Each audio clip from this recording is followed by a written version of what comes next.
Yon levé campé national. C'est ça qu'a pionné dans le monde à parler là en République Dominicaine compatriote. Abinadel pas de porte de sortie. Ça pourquoi jamais là. Diye, là nous parler de Diye, nous parler des États-Unis compatriote. Eh bien, il y a mené une enquête là. Derrière un gros tonton garçon. N'est-ce ça c'est pas décauser le fait en République Dominicaine. Eh bien, Diye a mené une enquête là, serré, pour mettre la passe sous Toa. Et Toa, ça, c'est bons amis. Gilbert Bidjo et Louis Abinadel. Compatriotes, nous prenons le temps de pour qui ça enquête là. Nous avons bagage même pour nous là. Compatriotes, arrangez, mettez tes chaises au chita. Moi, j'ai information pour vous. Je dis là, moi tombé sur un post qui publié sur Twitter. Compatriotes, dans post là, yo dit Gilbert Bidjo, c'est tout ça qui a la tête. Toutes les âmes qui sont sorties aux États-Unis, passées par la République Dominicaine et rentrées en Haïti. C'est tout ça qui a contrôle, pour me capable dire, qui mettent depuis ces conteneurs d'armes et munitions qui sont sortis aux États-Unis, passés par la République Dominicaine pour aller joindre bandit en Haïti. Compatriotes, nous avons causé dans la vidéo ça pour nous parler. Secteur agricole là, mandé Louis Abinadel tout de suite pour le permettre travail haïtien au gagner.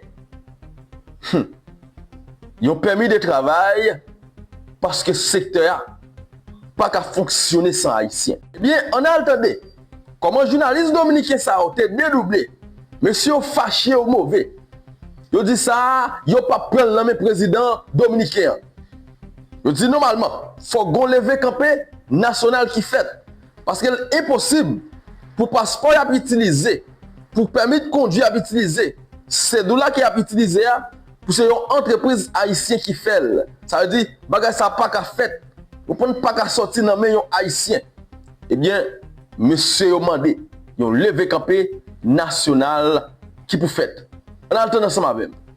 ¿Dónde están los patriotas de este país que le están permitiendo a un grupo de empresarios que dirige esta nación y que haga lo que le dé su maldita gana? ¿Dónde están los hombres y mujeres de este país que alcen la voz contra este adefesio contra la República Dominicana? Yo quiero decirle al gobierno que se llene de humildad, que admita que lo que ha cometido con la Junta Central Electoral, con la dirección del pasaporte y con el Intran ha sido un error. Que admita que le hemos entregado a la iglesia a Lutero. Que admita que hoy el registro civil haitiano está en manos de ese consorcio que tiene en sus manos la responsabilidad de entregarnos una cédula de identidad y electoral y que tiene también la responsabilidad de entregarnos una licencia. 3 empresas y fundamentalmente ligadas a Midas, el rey Midas, que todo lo que tocaba era oro. El viernes le dije al gobierno, señores, pero ¿usted sabe lo que significa una empresa con cuestionamientos a nivel internacional, señores? Que tenga la responsabilidad del registro civil haitiano y que tenga la responsabilidad también del registro civil dominicano. Eso es un asunto que no aguanta un análisis por parte de una gente sensata acerca del presidente de la República. Ustedes no saben el desorden que ustedes están provocando aquí. Señores, pero le han quitado legitimidad a la Junta Central Electoral. La Junta Central Electoral, como no tiene capacidad de expedir una cédula, ha contratado los servicios de una empresa para que esta empresa le entregue una cédula de identidad electoral a todo el mundo. Resulta que esa misma empresa también le entrega cédulas de identidad a los haitianos y no ha pasado nada. Yo pregunto, ¿dónde está el Instituto Duartiano? ¿Dónde están los patriotas de este país que están permitiendo esta vaina? Que le están permitiendo a un grupo de empresarios que dirige esta nación y que haga lo que le dé su maldita gana. ¿Dónde están los hombres y mujeres de este país que alcen la voz contra este adefesio, contra la República Dominicana, contra la nación dominicana? ¿Dónde están? Eso da que un político no esté gobernando, que sea un empresario. ¿Cómo es posible que por la gula, la avaricia y la codicia de mucha gente en el palacio de la presidencia, nosotros hoy entreguemos nuestra identidad a una empresa de dudosa reputación, a una empresa que por demás ha trabajado y le sigue trabajando a Haití? Oye lo que te voy a decir, a los que se han vuelto locos aquí en este país. Coño, no puede una empresa que esté operando en Haití con el registro civil de Haití operar en el de aquí. Porque tienen un elemento en común los tres, que es veridós. ¿Cómo tú, Román Ja, que le pide que referencia? Di que coño Haití, te equivocaste tú, coño. Cuando estaba en el proceso de licitación, ¿ustedes saben a quién le pidieron referencia sobre la empresa Veridós Dominicana? al Ministerio de Interior de Haití. Ellos están diciendo que ellos van a tener en sus manos el control del registro civil. Pero ¿y quién te dice a ti, ellos que tienen en la mano todos esos instrumentos, que no pueden conspirar para que desde allá vengan haitianos con pasaporte dominicano? Aquí no se ha dicho, Román Jaque, no se ha dicho que es una empresa haitiana que va a manejar la cédula de nosotros, no.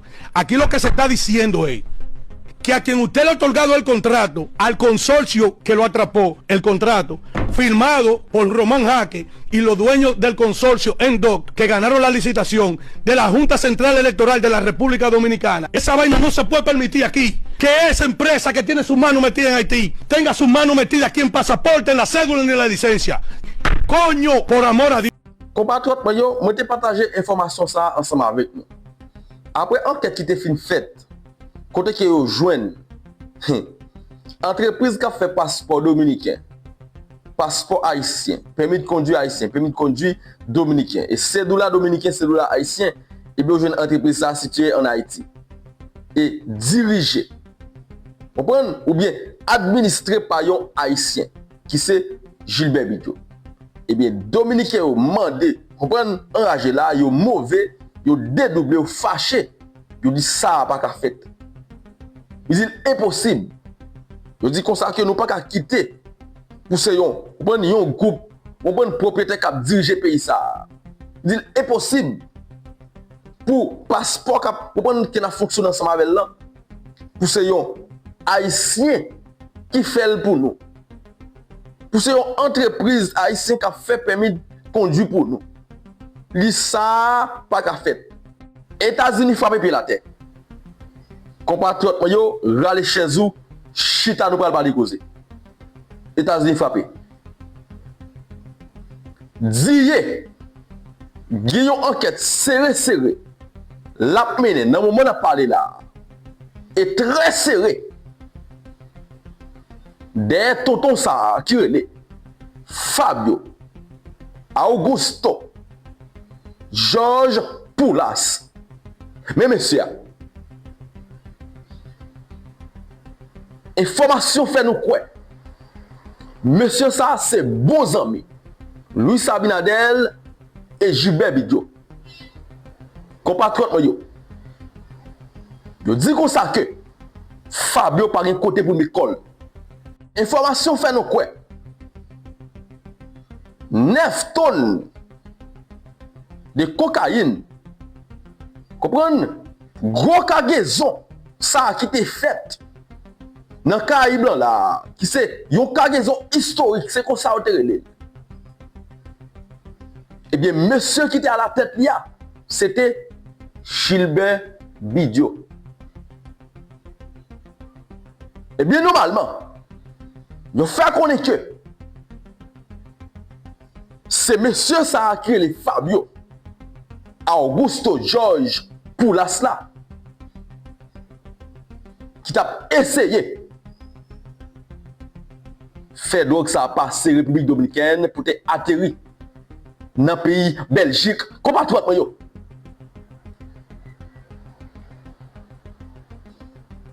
Même ma nous information. Moi j'étais là, moi dit comme ça.